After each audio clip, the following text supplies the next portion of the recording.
Alright, welcome back to this episode. Today we're doing a quick short episode. I had an issue here. This is more of not specific to this vehicle, but any vehicle. If you run into this problem, hopefully it can help you. This is more of like an emergency repair. If you're leaking coolant and you're not sure where it's coming from at the moment, but you diagnose it and you see that it's a hose, like this one not had a steady leak, but when, I don't know if you might not be able to see from there, but when you, I don't know if you can see that spraying out right there. So whenever this gets hot, it sprays out, but when it's just sitting here, it's not leaking. So I inspected the hose. I see there's a little slit on the top of this hose. Now, this hose goes between the transmission around and back to the heater core. So the main issue here is that in order to replace this hose, you got to get all this stuff out of your way. Well, I don't have time to do that right now, so we're going to pretend we're on the side of the road, and maybe you have someone bring you some tools, or maybe you already have. I keep some tools in my car. I keep a pair of pliers and a pair of channel locks in the car. So basically what we're going to have to do is we'll get these other hoses out of the way here.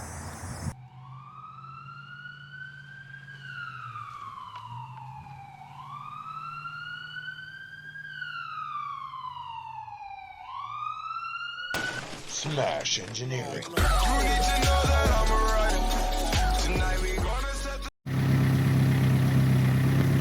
Okay, before you start doing this, I want to iterate here. Anytime your car's been running, anytime, I don't care how long it's been running, treat this like a volcano. Everything under here is hot, including your coolant.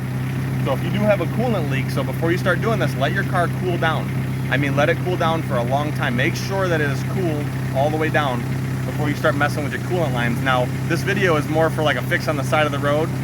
So I understand that you're going to be in a hurry, you're going to be flustered, you're going to be rushed, you're probably on your way somewhere. It's not worth getting burnt over. So make sure that it's cooled down before you start doing any of the rest of what I'm about to say. And obviously, as with every video, do this at your own risk. I'm sad that we have to say this, but everything I say, this is how I would do it. This is not how you should do it. This is just a guidelines of how I do it. So make sure you're being safe. Do not burn yourself. It's not fun. I've done it.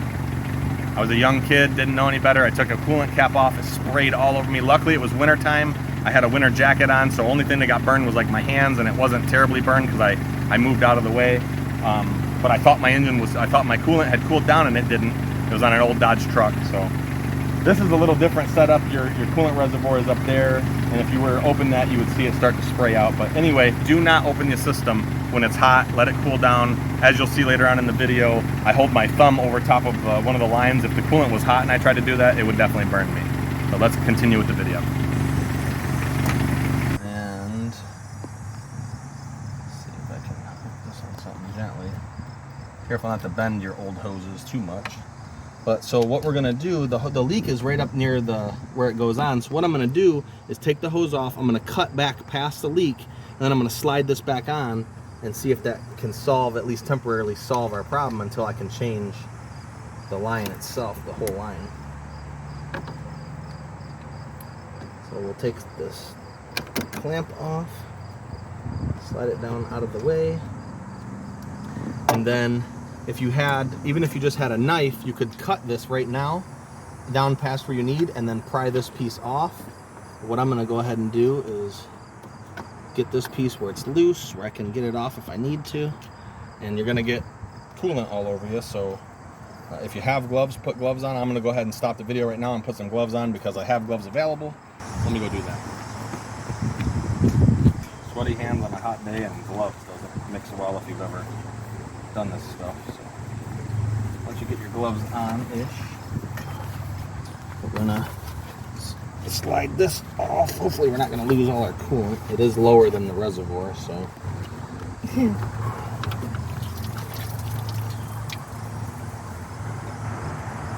we're gonna lose some coolant. All right, so I'm plugging that with one finger. I remember my leak is right about where this line is. So you don't want to cut back too far. I'm going to cut back right on where the leak's at.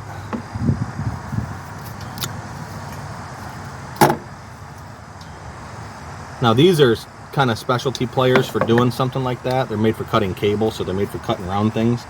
So I cut back past that.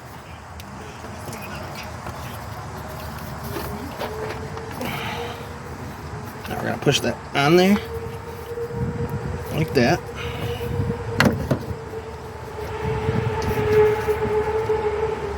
We'll grab this.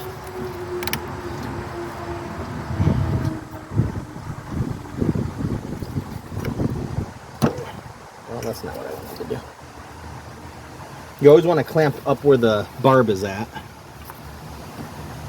because that's where it gets its best clamp. And it's not a permanent fix, but it will get rid of the spot that was leaking. And the hose actually not in as bad a shape as I thought it was, but it just, I guess, had a defect in it maybe when they manufactured it. But that'll get you at least home. And if you're in a summer time and you lost all your coolant, you can put water in there. I don't recommend it, but if you just need to get home and you're stranded somewhere and you have access to water, you can put water in there. But one thing you need to keep in mind is once you've put water in here and it's not at the correct ratio of coolant to water, because you do mix coolant with water unless you buy the pre-mixed stuff, but pre-mix is literally just pre-mixed with water, so you're paying for mostly half of water. If you buy concentrated, depending on how much water you added, you can put antifreeze, concentrate antifreeze in there, and there's little testers you can buy, and you can test the antifreeze's ability not to freeze under certain temperatures. But if you add water, I recommend flushing the whole thing and putting fresh fluid in that you know is at the right level. That way you don't get any pockets where you have water and if it freezes once it becomes wintertime, because I actually know someone who was in a situation, they were low on money. They had a leak like that. They filled their whole thing up with water and then kept driving it like that because it works fine in the summertime. But then winter rolled around and they had totally forgot that they put water in it, and it'll freeze and it can crack your block, it can crack your radiator, it can cause a lot of damage. So if you put water in the system, make sure that you go through and refill it with antifreeze, or at least take it to a shop and they can check the antifreeze to see if it's at the correct ratio, and they can add concentrate or add water to get it where you need it to be. So like I said, real quick video here, not trying to drag this one out too long. I just wanted to show you that if you have a leak up near the end, you don't need to replace the whole hose. A lot of times you can cut off the bad part, slide the hose on a little farther like I did here, and yeah, it's not perfect, but if I didn't tell you, looking at that, you almost can't tell that I just removed a little piece of hose out of it, and it was luckily leaking right up at the corner there, which is kind of partially the design of it. It has a sharp angle there, so this plastic piece is constantly kind of pushing into the edge of it. You can kind of see the outline right here, but they didn't put much of an angle on that, so they kind of set it up to be a failure point. But I mean, this car's got 180,000 miles or something, and this is probably the original hose, so we can't really be too mad about it. But anyway, quick fix. I hope if you're struggling and you're clicking on this video because you're having this issue, I hope this helps you. I really do. I really earnestly mean that. The whole reason I started my YouTube channel was to help people and I started looking for videos to help me do things, and I realized there's just really not a lot of YouTubers are going for clickbait stuff, like let's put a huge turbo on here and let's blow this car up and drive it off a cliff and stupid stuff like that, which is entertaining, but I think Americans and people around the world are struggling lately with the raising inflation, and everything's getting more expensive, and our wages aren't going up.